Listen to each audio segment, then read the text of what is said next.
We started not too long after I'd finished doing the 40th anniversary stuff for 1982, and then work started on this.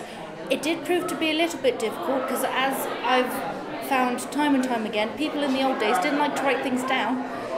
But thankfully, Chloe at the archives has put amazing resources online, so I was able to delve into quite a lot of that, especially about the early stuff.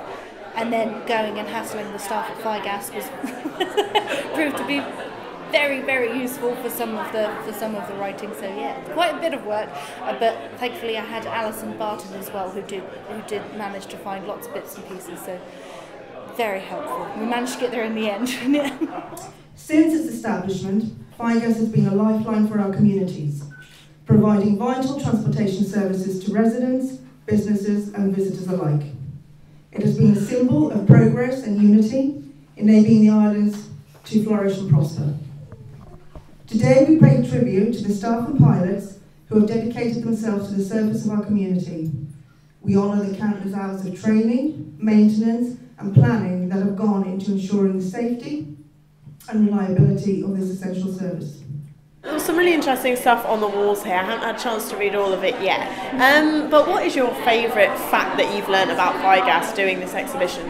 I think the thing that I was most surprised to learn, and it was actually something that Alison found, is that an islander that used to fly here, I think it was VP FBI, was actually used in a James Bond film, which was I didn't expect to find that out. I thought that would have been like front page news, but I hadn't seen anything about that. It was in Spectre, I believe. Yeah, then we have got a picture of it on the wall, and you can very clearly see that it is an islander, and it was here.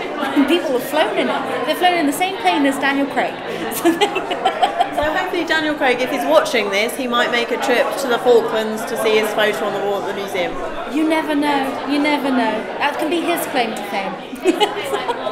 And obviously it's the anniversary of FIGAS later this year, so this is a few months in advance. But what does it mean, I guess, for the Falklands to have a display about something that is so sort of quintessentially Falklands?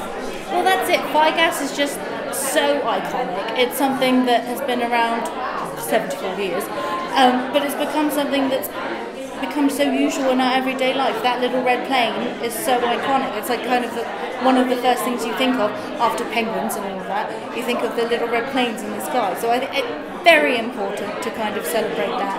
And the services that I think people may like, I think it's very easy to take for granted that there is an air service, but the amount of work that goes into it, thankfully the guys let me go up there and annoy them, but seeing like the everyday stuff that goes on up there, it's insane. I think people don't comprehend that always, because it's just kind of a given that they're always there.